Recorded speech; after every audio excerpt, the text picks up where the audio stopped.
ਇਹ ਹਫ਼ਤਾਵਾਰ ਬਾਈਬਲ ਦਾ ਦਰਸੀਵਾਸ Plainfield Christian Science Church Independent ਵੱਲੋਂ ਹੈ, ਜਿਹੜਾ ਨਿਊ ਜਰਸੀ ਅਮਰੀਕਾ ਵਿੱਚ ਹੈ। ਹੋਰ ਮਾਲੂਮਾਤ ਲਈ ਤੁਸੀਂ ਸਾਡੀ ਵੈਬਸਾਈਟ ਵੇਖੋ www.plainfieldcs.com। ਇਹ ਸਬਕ 23 ਜੂਨ 2019 ਐਤਵਾਰ ਦੇ ਦਿਨ ਹਫ਼ਤੇ ਦੇ ਅਖੀਰ ਉੱਤੇ ਤੁਹਾਡੇ ਪੜ੍ਹਨ ਲਈ ਤਿਆਰ ਕੀਤਾ ਗਿਆ ਹੈ। ਮਜ਼ਮੂਨ: ਇਨਸਾਨ ਨੂੰ ਸ਼ਾਮਲ ਕਰਕੇ ਕੀ ਸੰਸਾਰ ਐਟਮੀ ਤੋਨਾਈ ਨਾਲ ਬਣਿਆ ਹੈ। ਸੁਨਹਿਰੀ ਮਤਨ: ਸਲਾਤੀਨ। ਰੱਬ ਇਹ ਆਖਦਾ ਹੈ ਵੀ ਤੁਸੀਂ ਨਾ ਹਵਾ ਆਉਂਦੀ ਵੇਖੋਗੇ ਨਾ ਮੀਂਹ ਵੇਖੋਗੇ, ਫਿਰ ਵੀ ਇਹ ਵਾਦੀ ਪਾਣੀ ਨਾਲ ਭਰ ਜਾਵੇਗੀ ਅਤੇ ਤੁਸੀਂ ਵੀ ਪੀਓਗੇ ਅਤੇ ਤੁਹਾਡੇ ਜਾਨਵਰ ਅਤੇ ਤੁਹਾਡੇ ਚੁਪਾਏ ਵੀ। ਅਤੇ ਇਹ ਰੱਬ ਲਈ ਇੱਕ ਜ਼ਰਾ ਜਿਹੀ ਗੱਲ ਹੈ। ਜਵਾਬੀ ਮਤਾਲਿਆ: ਅਯੂਬ। ਰੱਬ ਅਜੀਬ ਤਰ੍ਹਾਂ ਆਪਣੀ ਆਵਾਜ਼ ਨਾਲ ਗਰਜਦਾ ਹੈ। ਉਹ ਵੱਡੇ ਵੱਡੇ ਕੰਮ ਕਰਦਾ ਹੈ ਜਿਨ੍ਹਾਂ ਨੂੰ ਅਸੀਂ ਸਮਝ ਨਹੀਂ ਸਕਦੇ। ਕਿਉਂ ਜੇ ਉਹ ਬਰਫ਼ ਨੂੰ ਆਖਦਾ ਹੈ ਵੀ ਤੂੰ ਧਰਤੀ ਉੱਤੇ ਡਿੱਗ, ਇਸੇ ਤਰ੍ਹਾਂ ਉਹ ਬਾਰਿਸ਼ ਅਤੇ ਤੇਜ਼ ਮੀਂਹ ਨੂੰ ਆਖਦਾ ਹੈ। ਤਦ ਦਰਿੰਦੇ ਗਾਰਾਂ ਵਿੱਚ ਵੜ ਜਾਂਦੇ ਅਤੇ ਆਪਣੀਆਂ ਆਪਣੀਆਂ ਮਾਂਦਾਂ ਵਿੱਚ ਪਏ ਰਹਿੰਦੇ ਨੇ। ਹਨੇਰੀ ਜਨੂਬ ਦੀ ਕੋਠੀ ਵੱਲੋਂ ਅਤੇ ਪਾਲਾ ਸ਼ਮਾਲ ਵੱਲੋਂ ਆਉਂਦਾ ਹੈ। ਕੀ ਤੂੰ ਬਦਲਾਂ ਦੇ ਮੁਵਾਜ਼ਨੇ ਤੋਂ ਵਾਕਫ ਹੈ? ਇਹ ਉਸੇ ਦੇ ਹੈਰਾਨ ਕਰਨ ਵਾਲੇ ਕੰਮ ਨੇ ਜਿਹੜਾ ਇਲਮ ਵਿੱਚ ਕਾਮਲ ਹੈ। ਜਦੋਂ ਧਰਤੀ ਉੱਤੇ ਜਨੂਬ ਦੀ ਹਵਾ ਪਾਰੋਂ ਸੁਨਾਟਾ ਹੁੰਦਾ ਹੈ ਅਤੇ ਤੇਰੇ ਕੱਪੜੇ ਗਰਮ ਕਿਉਂ ਹੋ ਜਾਂਦੇ ਨੇ? ਅਸੀਂ ਕਾਦਰ ਮੁਤਲਿਕ ਨੂੰ ਪਾ ਨਹੀਂ ਸਕਦੇ। ਉਹ ਕੁਦਰਤ ਅਤੇ ਅਦਲ ਵਿੱਚ ਸ਼ਾਨਦਾਰ ਹੈ ਅਤੇ ਇਨਸਾਫ ਦੇਣ ਵਿੱਚ ਜ਼ੁਲਮ ਨਾ ਕਰੇਗਾ। ਦਰਸੀਵਾਜ਼ ਬਾਈਬਲ ਵਿੱਚੋਂ। ਜ਼ਬੂਰ: ਅਸਮਾਨ ਰੱਬ ਦਾ ਜਲਾਲ ਜ਼ਾਹਿਰ ਕਰਦਾ ਹੈ ਅਤੇ ਹਵਾ ਉਹਦੀ ਦਸਤਕਾਰੀ ਵਿਖਾਉਂਦੀ ਹੈ। ਦਿਨ ਨਾਲ ਦਿਨ ਗੱਲ ਕਰਦਾ ਹੈ ਅਤੇ ਰਾਤ ਨੂੰ ਰਾਤ ਹਿਕਮਤ ਸਿਖਾਉਂਦੀ ਹੈ। ਨਾ ਬੋਲਣਾ ਹੈ ਨਾ ਕਲਾਮ, ਨਾ ਉਹਨਾਂ ਦੀ ਆਵਾਜ਼ ਸੁਣਦੀ ਹੈ। ਉਹਨਾਂ ਦਾ ਸਿਰ ਸਾਰੀ ਧਰਤੀ ਉੱਤੇ ਅਤੇ ਉਹਨਾਂ ਦਾ ਕਲਾਮ ਜੱਗ ਦੇ ਅਖੀਰ ਤੀਕਰ ਅਪੜਿਆ ਹੈ। ਉਹਨੇ ਸੂਰਜ ਲਈ ਉਹਨਾਂ ਵਿੱਚ ਖੈਮਾ ਲਾਇਆ ਹੈ, ਜਿਹੜਾ ਲਾੜੇ ਵਾਂਗਰ ਆਪਣੇ ਖਲਵਤਖਾਨੇ ਵਿੱਚੋਂ ਨਿਕਲਦਾ ਹੈ ਅਤੇ ਭਲਵਾਨ ਵਾਂਗਰ ਆਪਣੀ ਦੌੜ ਵਿੱਚ ਦੌੜਨ ਤੋਂ ਖੁਸ਼ ਹੈ। ਉਹ ਅਸਮਾਨ ਦੀ ਅਖੀਰ ਵਿੱਚੋਂ ਨਿਕਲਦਾ ਹੈ ਅਤੇ ਉਹਦਾ ਫੇਰਾ ਉਹਦੇ ਕੰਢਿਆਂ ਤੀਕਰ ਹੁੰਦਾ ਹੈ ਅਤੇ ਉਹਦੀ ਗਰਮੀ ਤੋਂ ਕੋਈ ਸ਼ੈ ਨਾ ਵਾਕਫ ਨਹੀਂ। ਸਲਾਤੀਨ: ਅਤੇ ਬਹੁਤ ਦਿਨਾਂ ਬਾਅਦ ਇੰਜ ਹੋਇਆ ਭਈ ਰੱਬ ਦਾ ਕਲਾਮ ਤੀਜੇ ਵਰੇ ਏਲੀਆ ਉੱਤੇ ਨਾਜ਼ਲ ਹੋਇਆ ਭਈ ਜਾ ਕੇ ਅਖੀਅਬ ਨੂੰ ਮਿਲ ਅਤੇ ਮੈਂ ਧਰਤੀ ਉੱਤੇ ਮੀਂਹ ਵਰ੍ਹਾਵਾਂਗਾ। ਇਸ ਲਈ ਏਲੀਆ ਅਖੀਅਬ ਨੂੰ ਮਿਲਣ ਨੂੰ ਟੁਰ ਪਿਆ ਅਤੇ ਸਾਮਰੀਆ ਵਿੱਚ ਬਹੁਤ ਸਖਤ ਕਾਲ ਪਿਆ ਸੀ। ਅਤੇ ਅਖੀਅਬ ਨੇ ਅਬਦੀਆ ਨੂੰ, ਜਿਹੜਾ ਉਹਦੇ ਘਰ ਦਾ ਦੀਵਾਨ ਸੀ, ਅਤੇ ਅਬਦੀਆ ਰੱਬ ਤੋਂ ਬਹੁਤ ਡਰਦਾ ਸੀ। ਇਸ ਲਈ ਅਖੀਅਬ ਨੇ ਅਬਦੀਆ ਨੂੰ ਆਖਿਆ, ਮੁਲਕ ਵਿੱਚ ਫਿਰਦਿਆਂ ਹੋਏ ਪਾਣੀ ਦੇ ਸਾਰੇ ਚਸ਼ਮਿਆਂ ਅਤੇ ਸਾਰੇ ਨਾਲਿਆਂ ਉੱਤੇ ਜਾ, ਸ਼ਾਇਦ ਸਾਨੂੰ ਕਿਤੇ ਘਾਹ ਮਿਲ ਜਾਵੇ ਜਿਹਦੇ ਨਾਲ ਅਸੀਂ ਆਪਣੇ ਘੋੜਿਆਂ ਅਤੇ ਖੱਚਰਾਂ ਨੂੰ ਜਿਉਂਦਾ ਰੱਖ ਲਈਏ, ਤਾਂ ਜੋ ਸਾਡੇ ਸਾਰੇ ਚੁਪਾਏ ਜ਼ਾਇਆ ਨਾ ਹੋ ਜਾਣ। ਫਿਰ ਏਲੀਆ ਨੇ ਅਖੀਅਬ ਨੂੰ ਆਖਿਆ, ਉੱਤੇ ਆ ਜਾ, ਖਾ ਅਤੇ ਪੀ, ਕਿਉਂ ਜੇ ਬਹੁਤ ਬਾਰਿਸ਼ ਵਾਲੀ ਆਵਾਜ਼ ਹੈ। ਇਸ ਲਈ ਅਖੀਅਬ ਖਾਣ ਪੀਣ ਨੂੰ ਉੱਤੇ ਟੁਰ ਗਿਆ ਅਤੇ ਏਲੀਆ ਕਿਰਮਲ ਦੇ ਸਿਰੇ ਉੱਤੇ ਚੜ੍ਹ ਗਿਆ ਅਤੇ ਧਰਤੀ ਉੱਤੇ ਸਿਰ ਸੁੱਟ ਕੇ ਆਪਣਾ ਮੂੰਹ ਆਪਣੇ ਗੋਡਿਆਂ ਦੇ ਵਿਚਕਾਰ ਰੱਖ ਲਿਆ ਅਤੇ ਆਪਣੇ ਖਾਦਮ ਨੂੰ ਆਖਿਆ, ਜ਼ਰਾ ਉੱਤੇ ਜਾ ਕੇ ਸਮੁੰਦਰ ਵੱਲ 'ਤੇ ਵੇਖ। ਇਸ ਲਈ ਉਹਨੇ ਉੱਤੇ ਜਾ ਕੇ ਨਜ਼ਰ ਕੀਤੀ ਅਤੇ ਆਖਿਆ, ਉੱਥੇ ਕੁਝ ਵੀ ਨਹੀਂ ਹੈ। ਉਹਨੇ ਆਖਿਆ, ਫਿਰ 7 ਵਾਰੀ ਜਾ। ਅਤੇ 7ਵੀਂ ਵਾਰੀ ਉਹਨੇ ਆਖਿਆ, ਵੇਖ, ਇੱਕ ਨਿੱਕਾ ਜਿਹਾ ਬੱਦਲ ਬੰਦੇ ਦੇ ਹੱਥ ਬਰਾਬਰ ਸਮੁੰਦਰ ਵਿੱਚੋਂ ਉੱਠਿਆ ਹੈ। ਤਦ ਉਹਨੇ ਆਖਿਆ, ਜਾ ਅਤੇ ਅਖੀਅਬ ਨੂੰ ਆਖ ਭਈ ਆਪਣਾ ਰੱਥ ਤਿਆਰ ਕਰਵਾ ਕੇ ਹੇਠਾਂ ਉਤਰ ਜਾ, ਤਾਂ ਜੋ ਬਾਰਿਸ਼ ਨਾ ਤੈਨੂੰ ਰੋਕੇ। ਅਤੇ ਥੋੜ੍ਹੇ ਚਿਰ ਵਿੱਚ ਹੀ ਅਸਮਾਨ ਹਨੇਰੀ ਅਤੇ ਬੱਦਲਾਂ ਨਾਲ ਕਾਲਾ ਹੋ ਗਿਆ ਅਤੇ ਬੜਾ ਮੀਂਹ ਪਿਆ ਅਤੇ ਅਖੀਅਬ ਸਵਾਰ ਹੋ ਕੇ ਯਜ਼ਰੀਲ ਨੂੰ ਚਲਾ ਗਿਆ। ਅਤੇ ਰੱਬ ਦਾ ਹੱਥ ਏਲੀਆ ਉੱਤੇ ਸੀ ਅਤੇ ਉਹਨੇ ਆਪਣੀ ਕਮਰ ਕੱਸ ਲਈ ਅਤੇ ਅਖੀਅਬ ਦੇ ਅੱਗੇ ਅੱਗੇ ਯਜ਼ਰੀਲ ਦੇ ਬੂਹੇ ਤੀਕਰ ਦੌੜਦਾ ਗਿਆ। ਅਯੂਬ: ਵੇਖ, ਰੱਬ ਆਪਣੀ ਕੁਦਰਤ ਨਾਲ ਵੱਡੇ ਵੱਡੇ ਕੰਮ ਕਰਦਾ ਹੈ। ਕਿਹੜਾ ਉਸਤਾਦ ਉਹਦੇ ਵਾਂਗਰ ਹੈ? ਉਹਦੇ ਕੰਮ ਦੀ ਵਡਿਆਈ ਕਰਨਾ ਯਾਦ ਰੱਖ, ਜਿਹਦੀ ਤਾਰੀਫ ਲੋਕ ਗਾਉਂਦੇ ਰਹੇ ਨੇ। ਸਾਰਿਆਂ ਲੋਕਾਂ ਨੇ ਇਹਨੂੰ ਵੇਖਿਆ ਹੈ। ਇਨਸਾਨ ਉਹਨੂੰ ਦੂਰੋਂ ਵੇਖਦਾ ਹੈ, ਕਿਉਂ ਜੇ ਉਹ ਪਾਣੀ ਦੇ ਛਿੱਟਿਆਂ ਨੂੰ ਉੱਤੇ ਖਿੱਚਦਾ ਹੈ ਜਿਹੜੇ ਉਹਦੇ ਬੁਖਾਰਾਤ ਵਿੱਚੋਂ ਮੀਂਹ ਦੀ ਸ਼ਕਲ ਵਿੱਚ ਟਪਕਦੇ ਨੇ, ਜਿਨ੍ਹਾਂ ਨੂੰ ਫਲਕ ਉੰਡੇਲਦੇ ਤੇ ਬੰਦੇ ਉੱਤੇ ਬਹੁਤ ਜ਼ਿਆਦਾ ਵਰਾਉਂਦੇ ਨੇ। ਬਲਕਿ ਕੀ ਬਦਲਾਂ ਦੇ ਫੈਲਣ ਤੇ ਉਹਦੇ ਸ਼ਾਮਿਆਨੇ ਦੀਆਂ ਗਰਜਾਂ ਨੂੰ ਸਮਝ ਸਕਦਾ ਹੈ? ਵੇਖ, ਉਹ ਆਪਣੀ ਲੋਅ ਆਪਣੇ ਆਲੇ ਦੁਆਲੇ ਖਿਲਾਰਦਾ ਏ ਤੇ ਸਮੁੰਦਰ ਦੀਆਂ ਤਹਿਵਾਂ ਨੂੰ ਢੱਕਦਾ ਏ, ਕਿਉਂ ਜੇ ਇਹਨਾਂ ਨਾਲ ਹੀ ਉਹ ਕੌਮਾਂ ਦਾ ਇਨਸਾਫ ਕਰਦਾ ਏ ਤੇ ਕਸਰਤ ਨਾਲ ਖੁਰਾਕ ਦਿੰਦਾ ਏ। ਅਯੂਬ, ਚੁੱਪ ਕਰਕੇ ਖਲੋਤਾ ਰਹਿ ਤੇ ਰੱਬ ਦੇ ਹੈਰਾਨ ਕਰਨ ਵਾਲੇ ਕੰਮ ਉੱਤੇ ਗੌਰ ਕਰ। ਆਮੂਸ, ਕਿਉਂ ਜੇ ਵੇਖ, ਉਹਨੇ ਹੀ ਪਹਾੜਾਂ ਨੂੰ ਬਣਾਇਆ ਤੇ ਹਵਾ ਨੂੰ ਪੈਦਾ ਕੀਤਾ।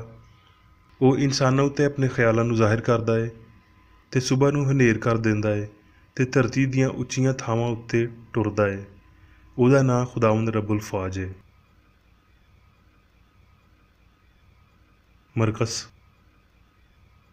ਯਿਸੂ ਮਸੀਹ ਰੱਬ ਦੇ ਪੁੱਤਰ ਦੀ ਖੁਸ਼ਖਬਰੀ ਦਾ ਸ਼ੁਰੂ। ਤੇ ਉਹਨਾਂ ਦਿਨਾਂ ਵਿੱਚ ਇੰਜ ਹੋਇਆ ਭਈ ਯਿਸੂ ਨੇ ਗਲੀਲ ਦੇ ਨਾਸਰਤ ਤੋਂ ਆ ਕੇ ਯਰਦਨ ਵਿੱਚ ਯੂਹੰਨਾ ਤੋਂ ਬਪਤਿਸਮਾ ਲਿਆ।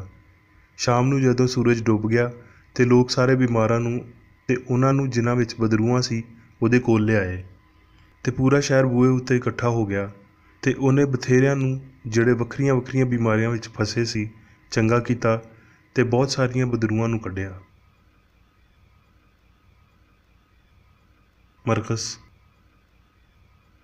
ਉਹ ਫੇਰ ਝੀਲ ਦੇ ਕੰਢੇ ਉੱਤੇ ਤਾਲੀਮ ਦੇਣ ਲੱਗਿਆ ਤੇ ਉਹਦੇ ਕੋਲ ਅਜਿਹਾ ਵੱਡਾ ਜੱਥਾ ਇਕੱਠਾ ਹੋ ਗਿਆ ਭਈ ਉਹ ਝੀਲ ਵਿੱਚ ਇੱਕ ਕਸ਼ਤੀ ਵਿੱਚ ਜਾ ਕੇ ਬੈਠ ਗਿਆ ਤੇ ਸਾਰਾ ਜੱਥਾ ਖੁਸ਼ਕੀ ਉੱਤੇ ਝੀਲ ਦੇ ਕੰਢੇ ਉੱਤੇ ਹੀ ਰਿਹਾ। ਉਸੇ ਦਿਨ ਜਦੋਂ ਸ਼ਾਮ ਹੋਈ ਤੇ ਉਹਨਾਂ ਉਹਨੂੰ ਆਖਿਆ, ਆਓ ਪਾਰ ਚਲੀਏ। ਤੇ ਉਹ ਜੱਥੇ ਨੂੰ ਛੱਡ ਕੇ ਉਹਨੂੰ ਜਿਸ ਹਾਲਤ ਵਿੱਚ ਉਹ ਹੈ ਸੀ ਇੰਝ ਹੀ ਕਸ਼ਤੀ ਉੱਤੇ ਨਾਲ ਲੈ ਗਏ ਤੇ ਉਹਦੇ ਨਾਲ ਹੋਰ ਕਸ਼ਤੀਆਂ ਵੀ ਸੀ। ਤਦ ਬੜੀ ਹਨੇਰੀ ਚੱਲੀ ਤੇ ਛੱਲਾਂ ਕਸ਼ਤੀ ਵਿੱਚ ਇੱਥੇ ਤੀਕਰ ਆ ਗਈਆਂ ਵੀ ਕਸ਼ਤੀ ਪਾਣੀ ਨਾਲ ਭਰਦੀ ਜਾਂਦੀ ਸੀ ਤੇ ਉਹ ਆਪ ਪਿੱਛੇ ਗੱਦੀ ਉੱਤੇ ਸੋ ਰਿਹਾ ਸੀ। ਤੇ ਉਹਨਾਂ ਨੇ ਉਹਨੂੰ ਜਗਾ ਕੇ ਆਖਿਆ ਵੀ ਐ ਉਸਤਾਦ, ਤੈਨੂੰ ਕੋਈ ਫਿਕਰ ਨਹੀਂ ਵੀ ਅਸੀਂ ਮਰਨ ਡਏ ਹਾਂ? ਤੇ ਉਹਨੇ ਉੱਠ ਕੇ ਹਵਾ ਨੂੰ ਝਿੜਕਿਆ ਤੇ ਪਾਣੀ ਨੂੰ ਆਖਿਆ, ਰੁਕ ਜਾ, ਠਹਿਰ ਜਾ। ਤੇ ਹਵਾ ਬੰਦ ਹੋ ਗਈ ਤੇ ਬੜਾ ਸਕੂਨ ਹੋ ਗਿਆ। ਫਿਰ ਉਹਨਾਂ ਨੂੰ ਆਖਿਆ, ਤੁਸੀਂ ਕਿਉਂ ਡਰਦੇ ਹੋ? ਹਲੇ ਤੀਕਰ ਈਮਾਨ ਨਹੀਂ ਰੱਖਦੇ? ਤੇ ਉਹ ਬਹੁਤ ਡਰ ਗਏ ਤੇ ਆਪਸ ਵਿੱਚ ਆਖਣ ਲੱਗੇ, ਇਹ ਕੌਣ ਹੈ ਭਈ ਹਵਾ ਤੇ ਪਾਣੀ ਵੀ ਇਹਦਾ ਹੁਕਮ ਮੰਨਦੇ ਨੇ? ਜ਼ਬੂਰ, ਰੱਬ ਸਾਡੀ ਪਨਾਹ ਤੇ ਤਾਕਤ ਹੈ, ਮੁਸੀਬਤ ਵਿੱਚ ਮੁਸਤੈਦ ਮਦਦ ਕਰਨ ਵਾਲਾ। ਇਸ ਲਈ ਸਾਨੂੰ ਕੁਝ ਡਰ ਨਹੀਂ, ਭਾਵੇਂ ਧਰਤੀ ਉਲਟ ਜਾਵੇ ਤੇ ਪਹਾੜ ਸਮੁੰਦਰ ਦੀ ਤਹਿ ਵਿੱਚ ਸੁੱਟ ਦਿੱਤੇ ਜਾਣ, ਭਾਵੇਂ ਉਹਦਾ ਪਾਣੀ ਸ਼ੋਰ ਕਰੇ ਤੇ ਮੌਜਜ਼ਨ ਹੋਵੇ ਤੇ ਪਹਾੜ ਉਹਦੇ ਤੂਫਾਨ ਨਾਲ ਹਿੱਲ ਜਾਣ। ਇੱਕ ਅਜਿਹਾ ਦਰਿਆ ਹੈ ਜਿਹਦੀਆਂ ਟਾਹਣੀਆਂ ਨਾਲ ਰੱਬ ਦੇ ਸ਼ਹਿਰ ਯਾਨੀ ਹੱਕ ਤਾਲਾ ਦੇ ਪਾਕ ਘਰ ਨੂੰ ਸਕੂਨ ਮਿਲਦਾ ਹੈ। ਰੱਬ ਉਹਦੇ ਵਿੱਚ ਹੈ, ਉਹਨੂੰ ਕੋਈ ਜੁੰਬਸ਼ ਨਹੀਂ ਹੋਵੇਗੀ। ਰੱਬ ਸਵੇਰੇ ਸਵੇਰੇ ਉਹਦੀ ਕੁਮਕ ਕਰੇਗਾ। ਕੌਮਾਂ ਝੁੰਝਲਾਣ, ਸਲਤਨਤਾਂ ਨੇ ਜੁੰਬਸ਼ ਖਾਧੀ, ਉਹ ਬੋਲ ਪਏ, ਧਰਤੀ ਪਿਘਲ ਗਈ। ਲਸ਼ਕਰਾਂ ਦਾ ਰੱਬ ਸਾਡੇ ਨਾਲ ਏ, ਯਕੂਬ ਦਾ ਰੱਬ ਸਾਡੀ ਪਨਾਹਗਾਹ ਏ। ਚੁੱਪ ਕਰ ਜਾਓ ਤੇ ਇਹ ਜਾਣ ਲਓ ਭਈ ਮੈਂ ਰੱਬ ਹਾਂ, ਮੈਂ ਕੌਮਾਂ ਦੇ ਵਿਚਕਾਰ ਉੱਚਾ ਹੋਵਾਂਗਾ।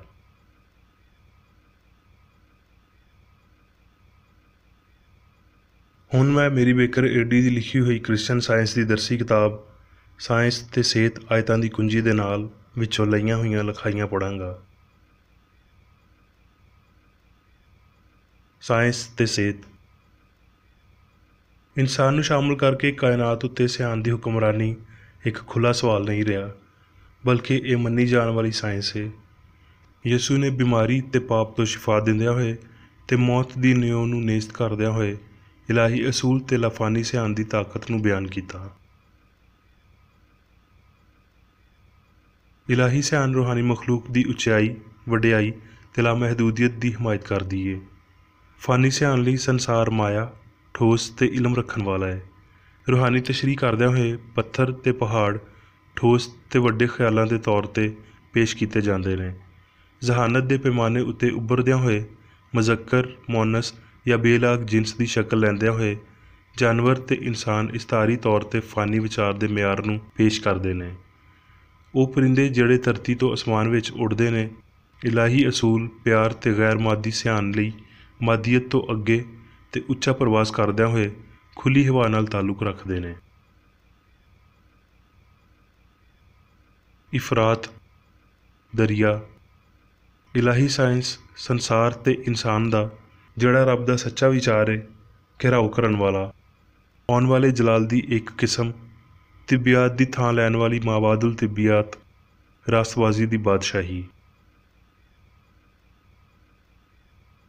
ਹਵਾ ਉਹ ਜਿਹੜੀ ਸਾਰੀਆਂ ਸ਼ੈਵਾਂ ਦਾ ਘਿਰਾਓ ਕਰਦਿਆਂ ਹੋਏ ਕਾਦਰ ਮੁਤਲਕ ਦੀ ਕੁਦਰਤ ਤੇ ਰੱਬ ਦੀ ਹੁਕਮਰਾਨੀ ਦੀਆਂ ਤਹਿਰੀਕਾਂ ਵੱਲ ਇਸ਼ਾਰਾ ਕਰਦੀ ਏ। ਰੂਹ ਇਹਦੇ ਆਪਣੇ ਪਾਕ ਤੇ ਕਾਮਲ ਖਿਆਲਾਂ ਦੇ ਵਧਣ ਨੂੰ ਬਰਕਤ ਦਿੰਦੀ ਏ। ਇੱਕ ਸਿਆਣ ਦੇ ਲਾਮਹਿਦੂਦ ਅਨਾਸਰ ਤੋਂ ਰੰਗ ਮਿਆਰ ਤੇ ਤਾਦਾਦ ਦੀਆਂ ਸਾਰੀਆਂ ਸ਼ਕਲਾਂ ਜ਼ਾਹਿਰ ਹੁੰਦੀਆਂ ਨੇ ਤੇ ਇਹ ਪਹਿਲੇ ਤੇ ਦੂਜੇ ਦੋਵਾਂ ਲਿਹਾਜ਼ਾਂ ਨਾਲ ਜ਼ੇਨੀ ਏ। ਉਹਨਾਂ ਦੀ ਰੂਹਾਨੀ ਫਿਤਰਤ ਸਿਰਫ ਰੂਹਾਨੀ ਹਿੱਸਾ ਨਾਲ ਹੀ ਸਮਝੀ ਜਾਂਦੀ ਏ। ਫਿਤਰਤ ਫਿਤਰੀ ਰੂਹਾਨੀ ਕਾਨੂੰਨ ਤੇ ਇਲਾਹੀ ਪਿਆਰ ਵਰਗੀ ਸੁਣਦੀ ਏ, ਪਰ ਇਨਸਾਨ ਦਾ ਅਕੀਦਾ ਫਿਤਰਤ ਦੀ ਗਲਤ ਤਸ਼ਰੀਹ ਏ।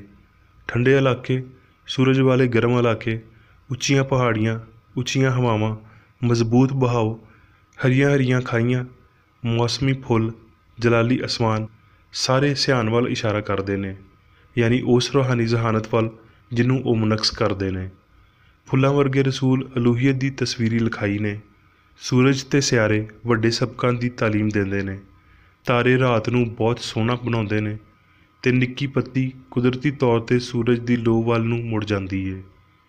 ਸਾਇੰਸ ਦੀ ਤਰਤੀਬ ਵਿੱਚ ਜਿਹਦੇ ਵਿੱਚ ਅਸੂਲ ਇਹਦੇ ਤੋਂ ਵੱਡਾ ਏ ਜਿਹੜਾ ਇਹ ਮੁਨਕਸ ਕਰਦਾ ਏ, ਸਭ ਕੁਝ ਇੱਕ ਵੱਡੀ ਮੁਖਾਲਫਤ ਏ। ਬਦਨੀ ਸੰਸਾਰ ਇਨਸਾਨ ਦੇ ਸ਼ਾਉਰੀ ਤੇ ਲਾਸ਼ਾਉਰੀ ਖਿਆਲਾਂ ਨੂੰ ਜ਼ਾਹਿਰ ਕਰਦਾ ਏ। ਬਦਨੀ ਤਾਕਤ ਤੇ ਫਾਨੀ ਸਿਆਨ ਇੱਕ ਨੇ।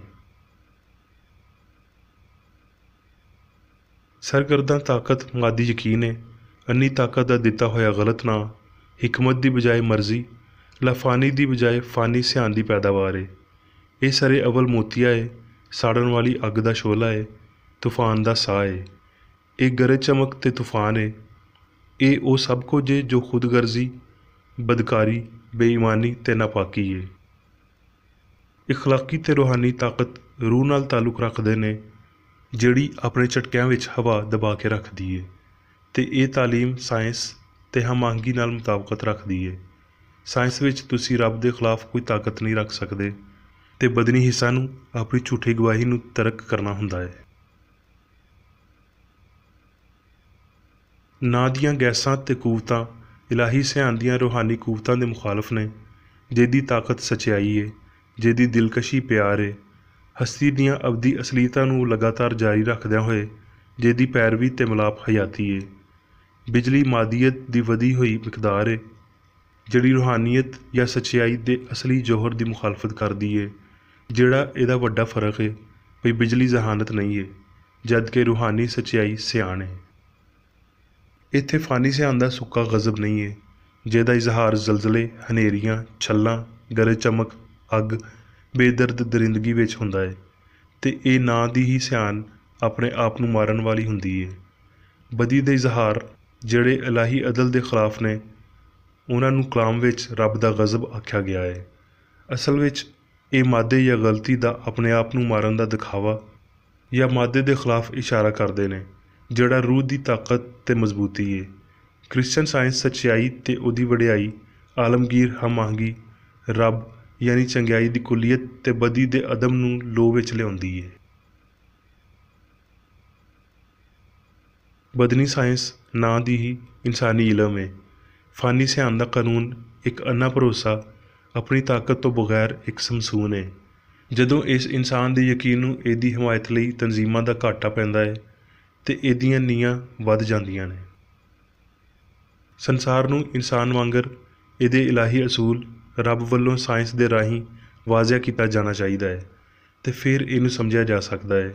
ਪਰ ਜਦੋਂ ਇਹਨੂੰ ਬਦਨੀ ਹਿੱਸਾਂ ਦੀ ਨਿਊ ਉੱਤੇ ਵਾਜ਼ਿਆ ਕੀਤਾ ਜਾਂਦਾ ਹੈ ਤੇ ਬੜੋਤਰੀ, ਬਾਲਗੀ ਤੇ ਜ਼ਵਾਲ ਦੇ ਹੇਠਾਂ ਹੁੰਦਿਆਂ ਹੋਏ ਪੇਸ਼ ਕੀਤਾ ਜਾਂਦਾ ਹੈ ਤੇ ਸੰਸਾਰ ਇਨਸਾਨ ਵਾਂਗਰ ਇੱਕ ਮੌਮਾ ਬਣ ਜਾਂਦਾ ਹੈ ਤੇ ਇਹਨੂੰ ਜਾਰੀ ਰੱਖਣਾ ਚਾਹੀਦਾ ਹੈ। ਮਗਰ ਟੁਰਨਾ, ਮਿਲਣਾ ਤੇ ਦਿਲਕਸ਼ੀ ਸਿਆਨ ਦੀਆਂ ਮਲਕੀਅਤਾਂ ਨੇ। ਇਹ ਇਲਾਹੀ ਅਸੂਲ ਨਾਲ ਤਾਲੁਕ ਰੱਖਦੇ ਨੇ ਤੇ ਇਹ ਖਿਆਲੀ ਕੂਵਤ ਦੀ ਤਾਦੀਲ ਦੀ ਹਮਾਇਤ ਕਰਦੇ ਨੇ, ਜਿਹਨੇ ਧਰਤੀ ਨੂੰ ਇਹਦੇ ਮਦਾਰ ਵਿੱਚ ਛੱਡਿਆ ਤੇ ਆਕੜ ਵਾਲੀਆਂ ਛੱਲਾਂ ਨੂੰ ਆਖਿਆ ਇੱਥੇ ਤੀਕਰ ਪਰ ਅੱਗੇ ਨਹੀਂ। रूह सारियां शैवां दी हयाती मवाद ते लगातारी है। असी ताकतां दे पैरां मगर टुरदे हां। इन्हां नूं छड्ड दईए ते मखलूक नेस्त होवेगी। इंसानी इलम इन्हां नूं मादे दीयां ताकतां आखदा है, पर इलाही साइंस ये वाज़ह करदी है भई ਉਹ पूरे तौर ते इलाही ਸਿਆਣ ਦੇ ਨਾਲ ਤਾਲੁਕ ਰੱਖਦੀਆਂ ਨੇ ਤੇ ਇਸ ਸਿਆਣ ਵਿੱਚ ਮਿਰਾਸ ਰੱਖਦੀਆਂ ਨੇ ਤੇ ਇੰਜ ਉਹਨਾਂ ਨੂੰ ਉਹਨਾਂ ਦੇ ਜਾਇਜ਼ ਘਰ ਤੇ ਦਰਜਾਬੰਦੀ ਵਿੱਚ ਬਹਾਲ ਕਰਦੀ ਏ। ਵੇਲਾ ਤੇ ਛਲ, ਗਰਮੀ ਤੇ ਪਾਲਾ, ਤੂਲਬਲਦ ਤੇ ਅਰਜ਼ਬਲਦ ਦੇ ਬਦਲਣ ਨਾਲ ਮੌਸਮ ਆਉਂਦੇ ਜਾਂਦੇ ਰਹਿਣਗੇ। ਜ਼ਰਾਤ ਦਾ ਮਾਹਰ ਇਹ ਜਾਣ ਜਾਏਗਾ ਭਈ ਇਹ ਤਬਦੀਲੀਆਂ ਉਹਦੀ ਪੈਲੀ ਉੱਤੇ ਕੋਈ ਅਸਰ ਨਹੀਂ ਪਾ ਸਕਦੀਆਂ। ਤੂੰ ਉਹਨਾਂ ਨੂੰ ਕੱਪੜਿਆਂ ਵਾਂਗਰ ਬਦਲ ਲਵੇਂਗਾ ਤੇ ਉਹ ਬਦਲ ਜਾਣਗੇ। ਸਮੁੰਦਰੀ ਮੁਸਾਫਰ ਮਾਹੌਲ ਉੱਤੇ, ਬੜੇ ਡੂੰਘੇ ਸਮੁੰਦਰ ਉੱਤੇ, ਸਮੁੰਦਰ ਦੀਆਂ ਮੱਛਲੀਆਂ ਤੇ ਹਵਾ ਦੇ ਪਰਿੰਦਿਆਂ ਉੱਤੇ ਇਖਤਿਆਰ ਰੱਖੇਗਾ। ਫਲਕੀਆਤ ਦਾ ਮਾਹਿਰ ਸਿਤਾਰਿਆਂ ਨੂੰ ਹੋਰ ਨਾ ਵੇਖੇਗਾ। ਉਹ ਸੰਸਾਰ ਵਿੱਚ ਇਹਨਾਂ ਤੋਂ ਹੁਸ਼ਿਆਰ ਰਹੇਗਾ ਤੇ ਫੁੱਲ ਵੇਚਣ ਵਾਲਾ ਇਹਦੇ ਬੀਜ ਨਿਕਲਣ ਤੋਂ ਪਹਿਲਾਂ ਫੁੱਲ ਨੂੰ ਪਾ ਲਵੇਗਾ। ਸੱਚਾਈ ਦੇ ਸੰਸਾਰ ਵਿੱਚ ਮਾਦਾ ਗਵਾਚਾ ਹੋਇਆ ਹੈ। ਗਲਤੀ ਦਾ ਕੋਈ ਮਫਰੂਜ਼ਾ ਉੱਥੇ ਨਹੀਂ ਵੜਦਾ। ਗਲਤੀ ਦੇ ਹਨੇਰੇ ਤੋਂ ਇਲਾਹੀ ਸਾਇੰਸ ਯਾਨੀ ਰੱਬ ਦਾ ਕਲਾਮ ਇਹ ਭਈ ਰੱਬ ਕੁੱਲ ਦਾ ਹਾਕਮ ਹੈ ਤੇ ਅਜ਼ਲੋਂ ਮੌਜੂਦ ਪਿਆਰ ਦੀ ਲੋ ਸੰਸਾਰ ਨੂੰ ਰੋਸ਼ਨ ਕਰਦੀ ਏ।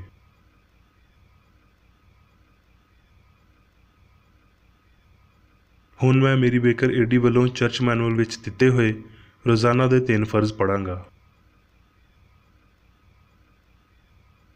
ਰੋਜ਼ਾਨਾ ਦੀ ਦੁਆ।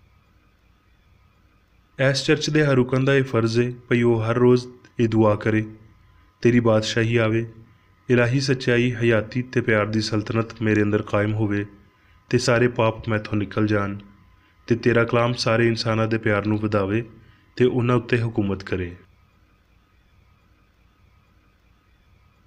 ਮਕਸਦਾਂ ਤੇ ਕੰਮਾਂ ਦਾ ਇੱਕ ਅਸੂਲ।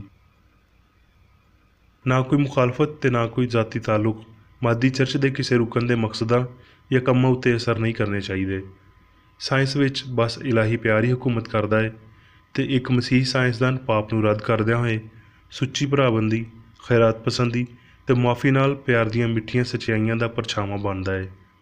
ਇਸ ਚਰਚ ਦੇ ਸਾਰੇ ਰੁਕਨਾਂ ਨੂੰ ਆਪਣੇ ਸਾਰੇ ਪਾਪਾਂ ਤੋਂ, ਗਲਤ ਤਰ੍ਹਾਂ ਦੀਆਂ ਪੇਸ਼ਨਗੋਈਆਂ, ਮੁਨਸਫੀਆਂ, ਮੁਜ਼ੰਮਤਾਂ, ਸਲਾਵਾਂ, ਗਲਤ ਅਸਰਾਂ ਨੂੰ ਲੈਣ ਤੇ ਗਲਤ ਅਸਰ ਦੇਣ ਤੋਂ ਆਜ਼ਾਦ ਰਹਿਣ ਲਈ ਹਰ ਰੋਜ਼ ਖਿਆਲ ਰੱਖਣਾ ਚਾਹੀਦਾ ਹੈ ਤੇ ਦੁਆ ਕਰਨੀ ਚਾਹੀਦੀ ਹੈ। ਫਰਜ਼ ਲਈ ਚੁਸਤੀ। ਇਸ ਚਰਚ ਦੇ ਹਰ ਰੁਕਨ ਦਾ ਇਹ ਫਰਜ਼ ਹੈ ਭਈ ਉਹ ਹਰ ਰੋਜ਼ ਜਾਰਿਹਾਨਾ ਜ਼ਿਹਨੀ ਸਲਾਵਾਂ ਦੇ ਖਿਲਾਫ ਆਪਣੇ ਆਪ ਨੂੰ ਤਿਆਰ ਰੱਖੇ ਤੇ ਰੱਬ, ਆਪਣੇ ਕਾਇਦ ਤੇ ਇਨਸਾਨਾਂ ਲਈ ਆਪਣੇ ਫਰਜ਼ਾਂ ਨੂੰ ਨਾ ਕਦੀ ਭੁੱਲੇ ਤੇ ਨਾ ਕਦੀ ਨਜ਼ਰਅੰਦਾਜ਼ ਕਰੇ। ਉਹਦੇ ਕੰਮਾਂ ਦੇ ਰਾਹੀਂ ਉਹਦਾ ਇਨਸਾਫ ਹੋਵੇਗਾ, ਉਹ ਬੇਕਸੂਰ ਜਾਂ ਕਸੂਰਵਾਰ ਹੋਵੇਗਾ।